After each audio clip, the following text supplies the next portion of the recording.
우리 사랑하는 성도님들, 우리가 성경의 말씀이나 설교 말씀을 통해서 자주 듣게 되는 말씀 중 하나가 바로 복에 관한 그런 말씀일 것입니다. 그만큼 우리 신앙인들에게 있어서 복은 굉장히 중요하고, 사실상 우리는 하나님께서 주시는 놀라운 은혜의 복이 없으면 단 하루도 살아갈 수가 없습니다.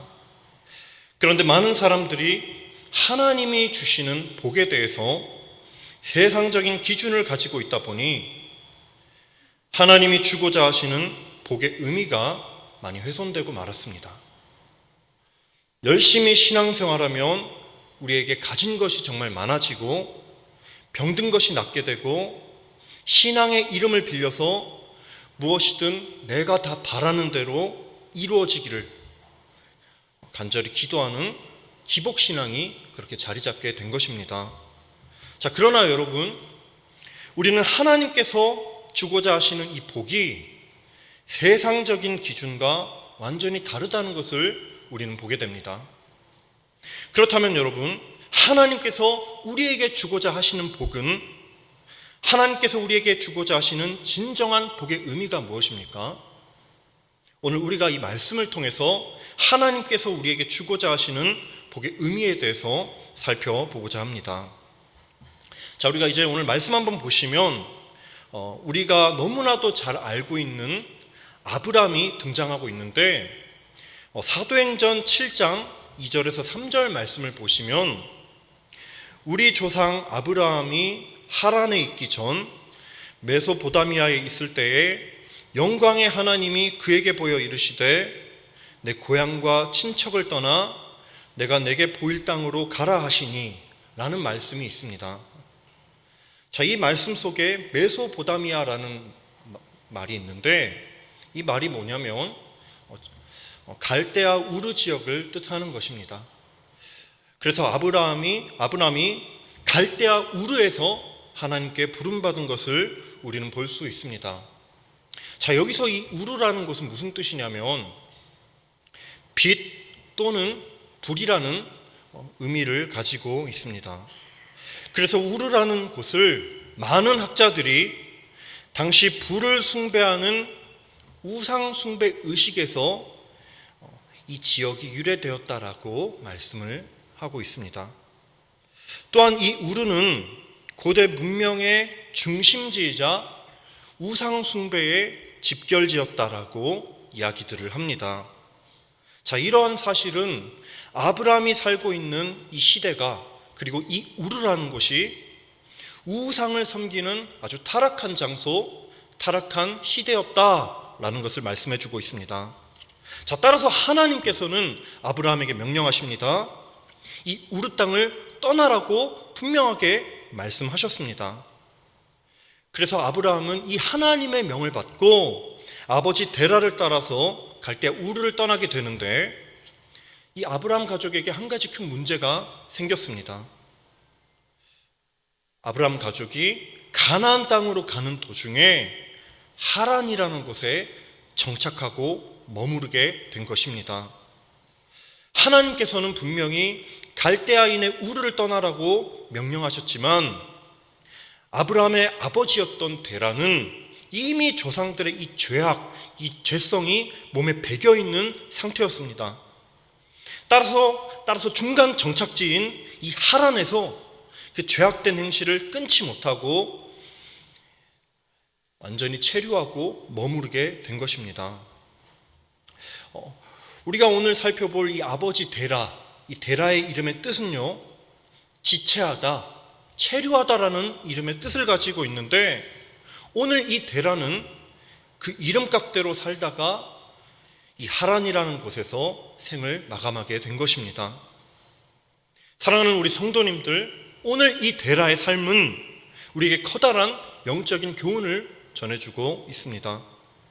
이 데라의 이름의 뜻, 지체하다, 미루다, 거주하다라는 뜻에서 보듯이 우리를 무너뜨리려고 하는 이 사탄은요, 우리가 하나님께서 보내시는 곳을 향해 떠나가지 못하도록, 하나님의 말씀에 순종하지 못하도록 우리를 계속해서 머무르게 하고 계속해서 하나님 중심으로 사는 것이 아니라 물질적인 가치관을 가지고 우리를 끊임없이 무너뜨리고 넘어지게 만듭니다.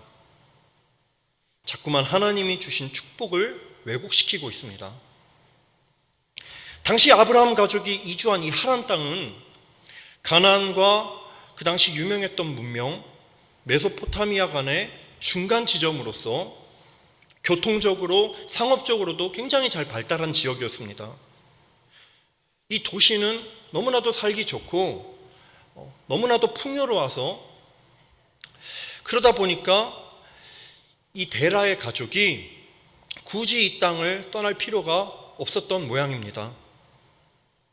그러나 여러분, 우리의 삶이 이 데라와 같이 물질적인 풍요에 매이고 자꾸만 돈에 대해서 성공을 가린다면, 돈을 가지고 성공을 가린다면 사실상 그 마음은 이미 하나님을 떠난 상태라고 볼 수가 있습니다.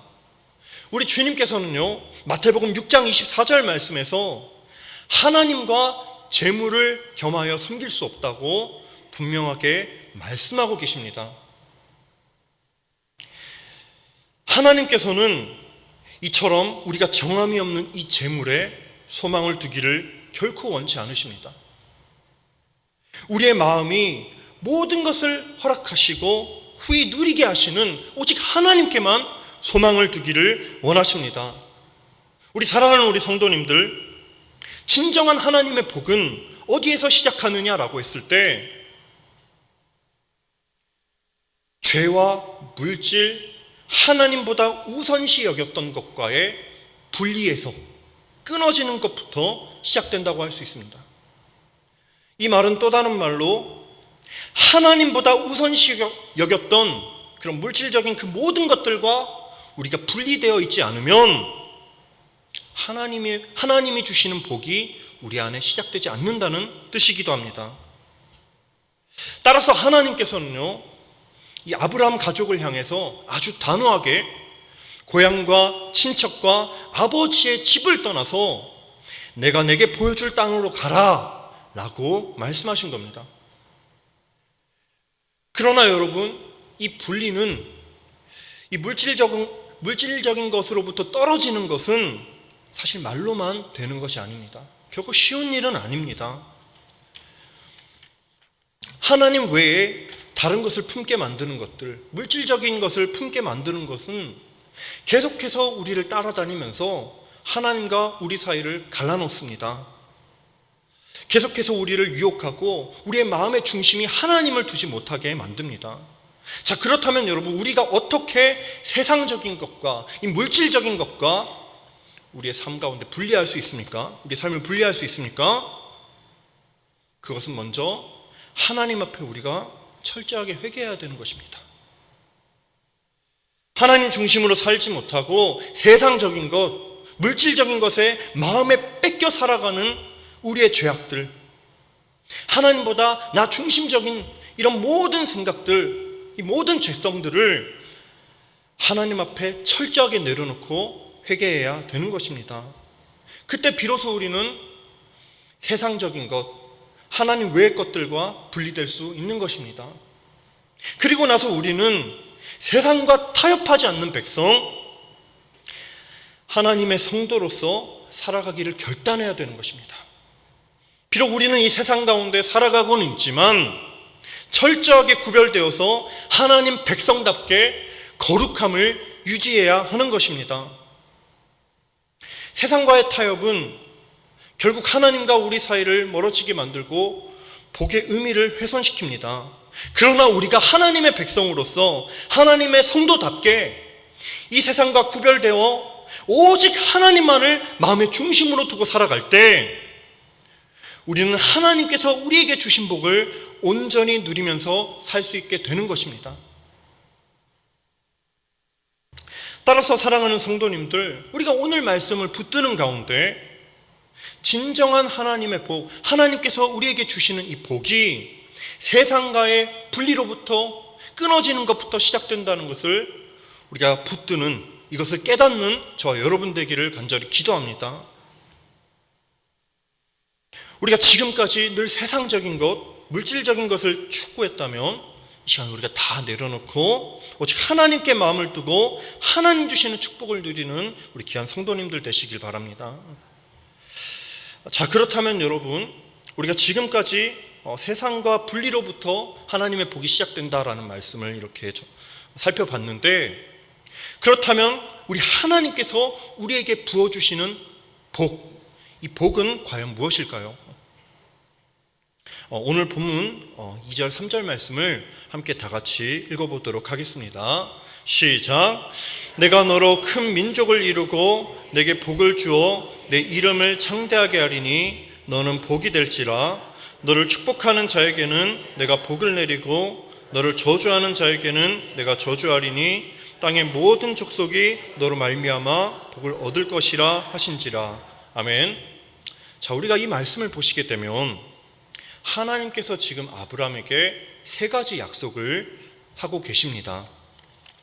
먼저 첫 번째 약속은 내가 너로 큰 민족을 이루게 해주겠다라는 약속이고요. 두 번째는 내게 복을 주어 내 이름을 창대하게 하겠다라는 말씀입니다. 그리고 마지막 세 번째는 너는 복이 될지라.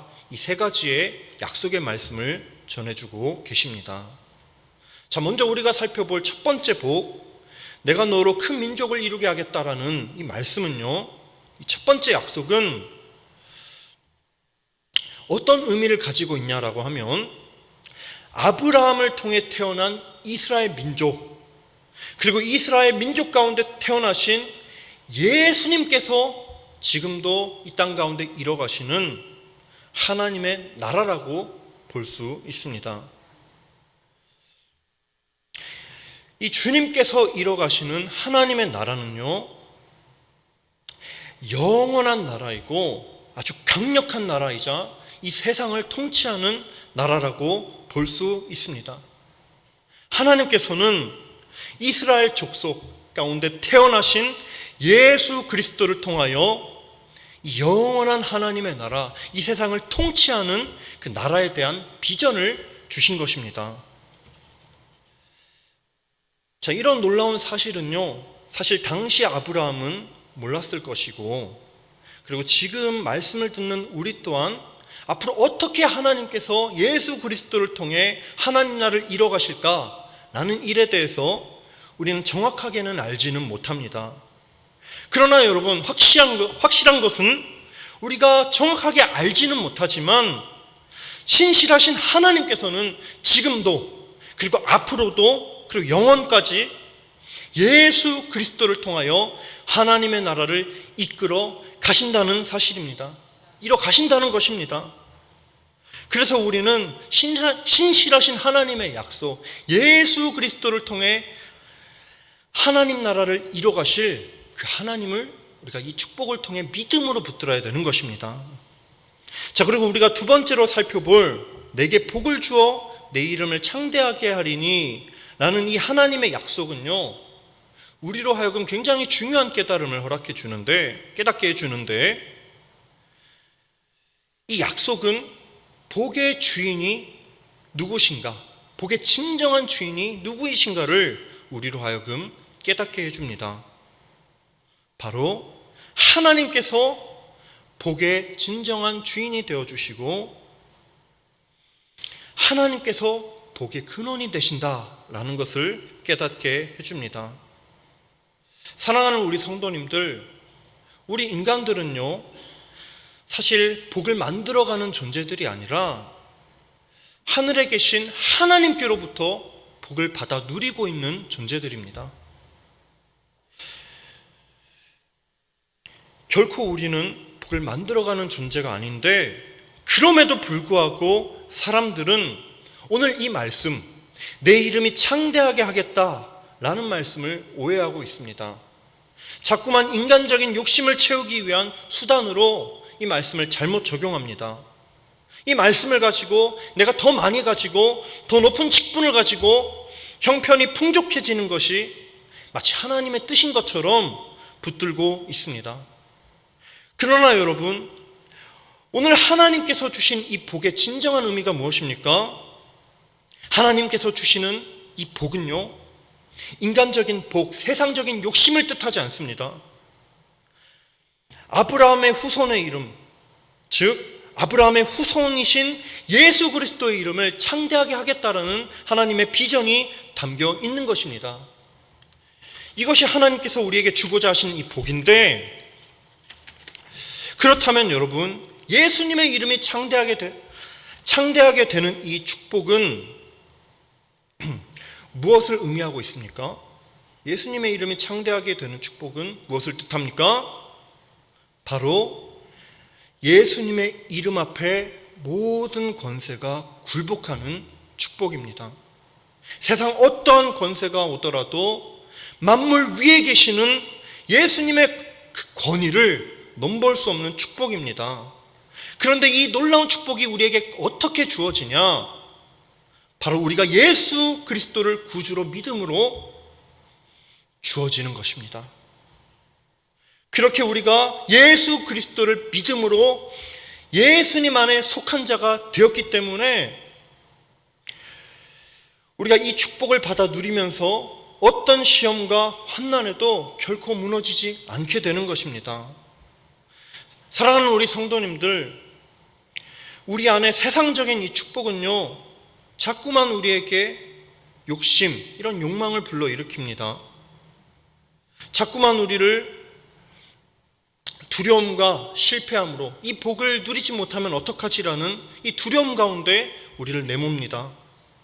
그러나 예수 그리스도의 이름이 창대하게 되는 이 축복은요, 우리가 예수 그리스도를 구주로 믿음으로 말미암아 우리 안에 계신 예수님으로 인하여 모든 것을 자족하고 감사할 수 있는 능력, 어떤 상황과 형편 가운데서도 무너지지 않고 하나님을 온전히 붙드는 믿음을 우리에게 가져다주는 놀라운 축복입니다.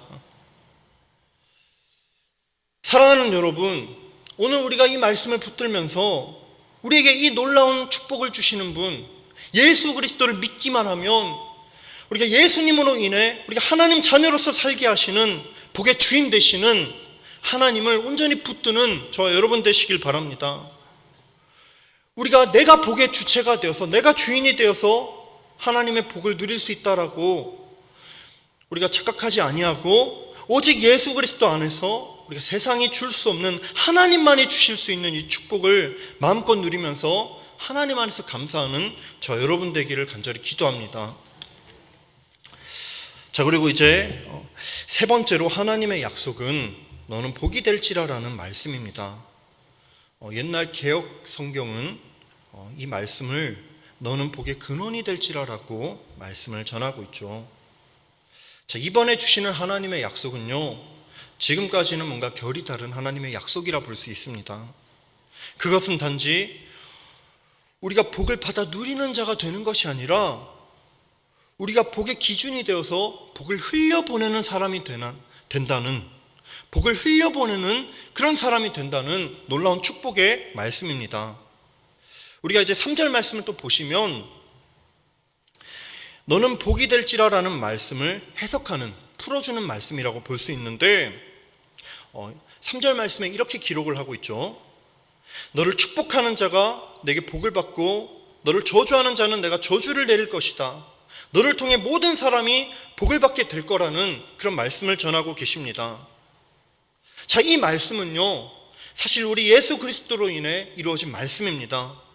우리가 예수님 안에 있으면 영원한 생명을 얻게 되고, 예수님을 비방하고 따르지 않는 사람은 결국 사망에 이르게 된다라는 말씀입니다. 자, 그런데 여러분, 이 말씀을 붙드는 우리들은 앞으로 무엇을 결단해야 됩니까? 너는 복이 될지라라는 이 말씀에 우리가 믿음으로 붙들면서 우리가 이제 복의 근원, 복의 기준이 된 사람들로서 이 세상 가운데 내가 받은 복, 은혜의 복을 전해야 되는 것입니다. 이 땅 가운데 예수 그리스도를 몰라 죽어가는 이들이 있다면 우리가 복을 받아 누린 자로서 이 사람들을 사망 가운데 건져내야 되는 우리의 사명이 있습니다. 그 가운데 하나님께서는 우리가 이 복을 전하는 가운데 너를 통해 이 세상이 변할 것이고 너의 모습을 통해 세상이 변할 거라는 확신을 주셨습니다. 하나님께서 우리에게 원하시는 삶은 너는 복의 근원이 될지라, 복이 될지라라는 이 말씀의 삶은 우리가 이 받은 복을 흘려보내는 예수 그리스도의 이 복음을 전파하는 증거자의 삶입니다. 그러나 여러분, 만약에 우리가 이 받은 복을 흘려보내지 않고 우리가 계속 가지고 있다면 우리 안에 어떻게 되겠습니까? 우리가 예를 들어서 아주 유명한 이연복 셰프, 다들 아실 겁니다. 너무나도 요리를 잘하는 셰프인데, 이 이연복 셰프의 맛있는 음식을 대접받았다고 한번 생각해 보겠습니다. 생각만 해도 군침이 돌고 너무 좋습니다. 그런데 이 대접받은 음식이 너무 귀한 거니까 우리가 이 음식을 먹지 않고 보관만 해둔다면 이 음식은 어떻게 됩니까, 여러분? 아무리 유명한 이 이연복 셰프의 맛있는 음식이어도 결국 음식물 쓰레기가 돼서 버릴 수밖에 없게 되는 것입니다. 그런데 하나님께서 주신 이 복도 마찬가지입니다. 우리가 너무 귀하다고 해서 흘려보내지 않고 하나님이 주신 이 복의 사명을 우리가 감당하지 않는다면 그것은 썩어져 버리게 될 것입니다. 그렇기 때문에 우리는 하나님께서 주신 이 복을 흘려보내는 이 사명을 온전히 감당해야 되는 것입니다. 우리가 물질적으로 세상 사람들에게 채워줄 수는 없지만 세상이 우리를 통해 복을 받는 이유는 단 한 가지입니다. 그것은 바로 세상이 우리를 통하여 만물의 왕이신, 이 땅을 다스리시는, 통치하시는, 우리를 구원하시는 예수님의 이야기를 들었기 때문입니다. 사랑하는 우리 성도님들, 지금까지 우리는 이 하나님의 세 가지 축복의 약속을 들으면서 먼저 첫 번째로는 큰 민족을 이루시겠다는 하나님의 약속, 그리고 두 번째는 내 이름을 창대하게 하겠다는 그 약속을 들었습니다. 그리고 마지막으로 너는 복이 될지라는 이 약속을 들었는데, 우리가 이 들었던 말씀, 이 약속의 말씀을 기억하면서 하나님께서 우리에게 주신 복으로 여기고, 내가 만든 복이 아니라, 내가 복을 만들어 나가는 것이 아니라 하나님께서 내게 복을 주신다라는 것을 믿음으로 붙들고 우리가 날마다 감사하는 그런 저와 여러분 되기를 원합니다. 그리고 받은 복을 흘려보내는 가운데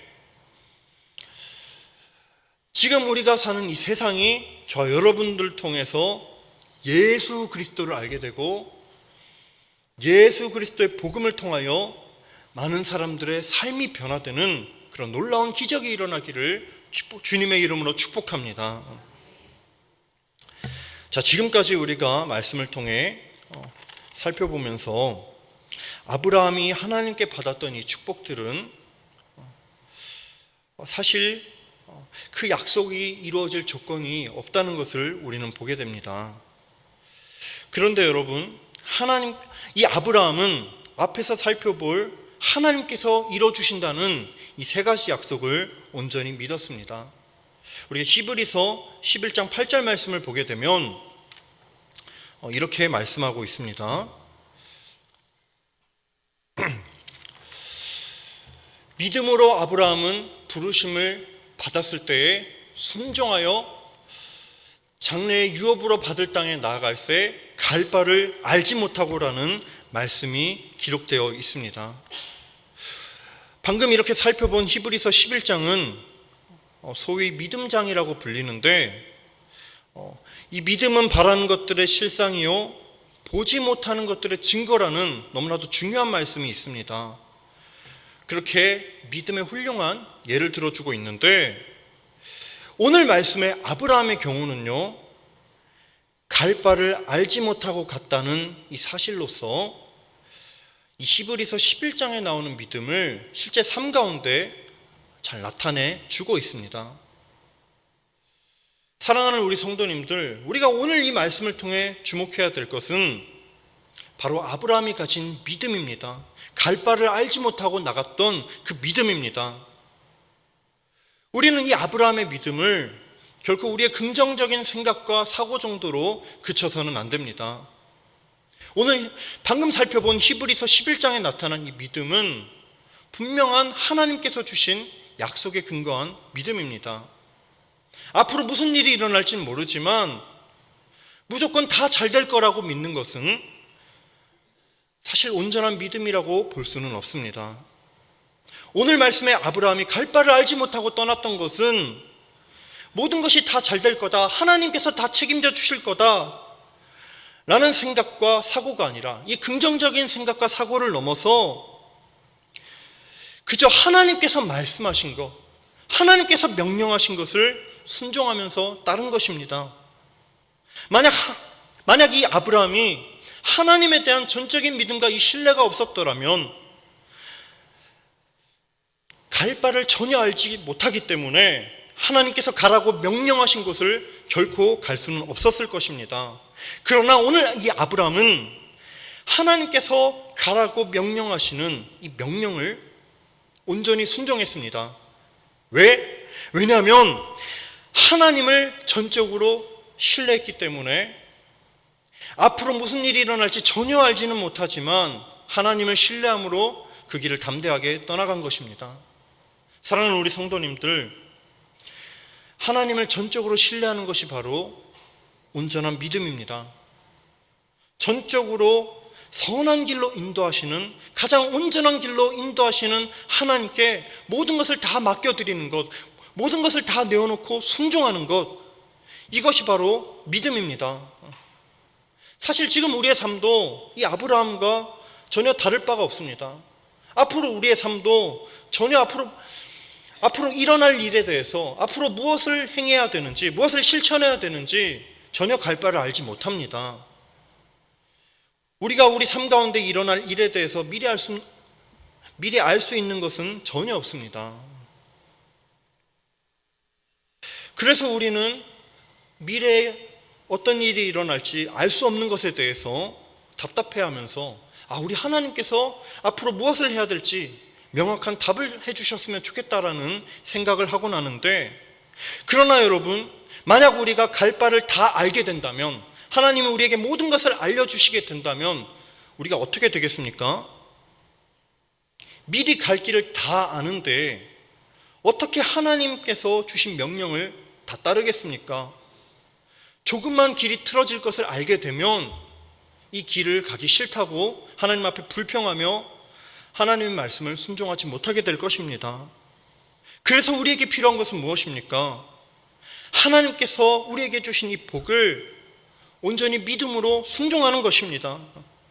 하나님께서 어떤 상황 가운데서도 우리와 함께 하시고 가장 선한 길로 이끌어 가신다는 것을 우리가 믿음으로 붙들어야 되는 것입니다. 끝으로 여러분, 우리에게 있어서 우리가 하나님이 주신 복을 누린 자로서 끝까지 하나님이 일하실 것을 포기하지 않는 그 믿음이 너무나도 중요합니다. 우리가 맨 처음에 살펴본 데라와 같이 하란으로 도중 하차하는 이 믿음, 도중에 정착하는 것은 결코 온전한 믿음이 아닙니다. 오늘 성경의 말씀은 4절에 분명하게 기록하고 있습니다. 아브라함이 하나님의 말씀을 듣고 하란 땅에서 떠날 때가 75세였다라고 기록을 하고 있습니다. 왜 오늘 말씀이 굳이 아브라함의 나이를 이렇게 기록했겠습니까?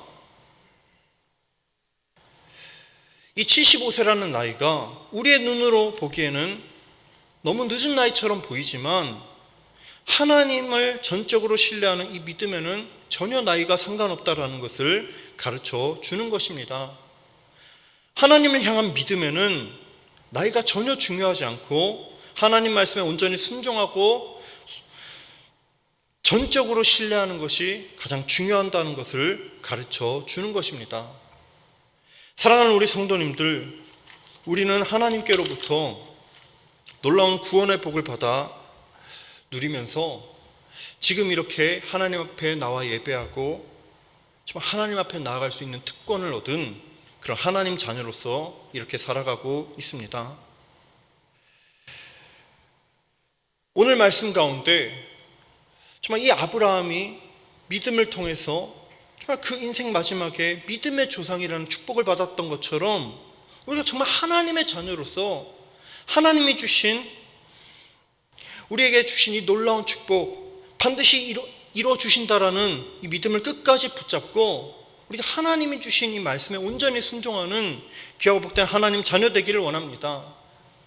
때로는 우리가 하나님께서 주신 이 복, 정말 복을 전하라는 이 말씀을 받고 정말 우리가 복음을 전할 때, 복음을 흘려보낼 때 과연 이 복음의 말씀이 전해질 수 있을까 의심을 갖고 정말 확신을 가지지 못할 때도 있지만, 그러나 여러분, 앞으로 어떻게 될지 우리가 갈 바를 알지 못하더라도 정말 하나님께서 하시는 그 모든 일이 선하시다는 그 믿음과 하나님께서 반드시 구원의 복을 이뤄가신다는 것, 하나님 나라를 이뤄가신다는 것을 우리가 그 믿음을 끝까지 포기하지 않고 하나님 앞에 나아가는 저와 여러분 되기를 소망합니다.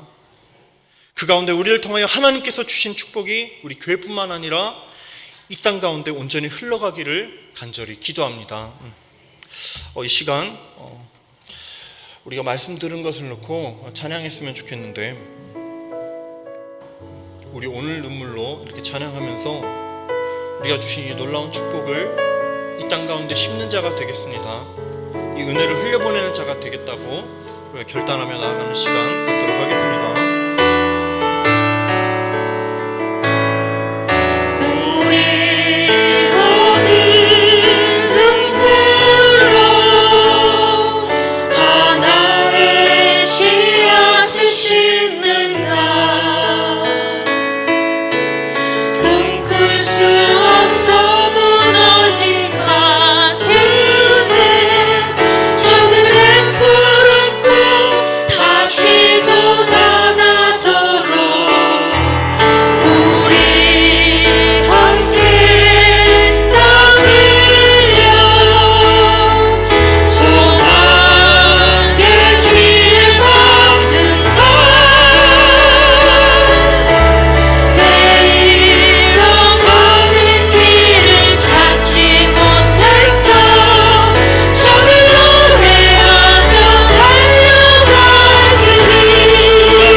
온전히 흘려보내는 자가 되게 하소서라고 우리가 먼저 기도하기를 원합니다. 그리고 이 시간 우리가 두 번째로 기도하는 가운데 가장 선한 길로 인도하시는 하나님, 반드시 우리에게 주신 축복을 이뤄가실 하나님, 반드시 이루시는 하나님을 우리가 끝까지 신뢰하며 우리가 포기하지 않는 믿음을 붙잡고 끝까지 하나님을 붙잡는 하나님의 자녀, 정말 믿음의 자녀 되게 해달라고 이 시간 기도하는 시간 갖도록 하겠습니다.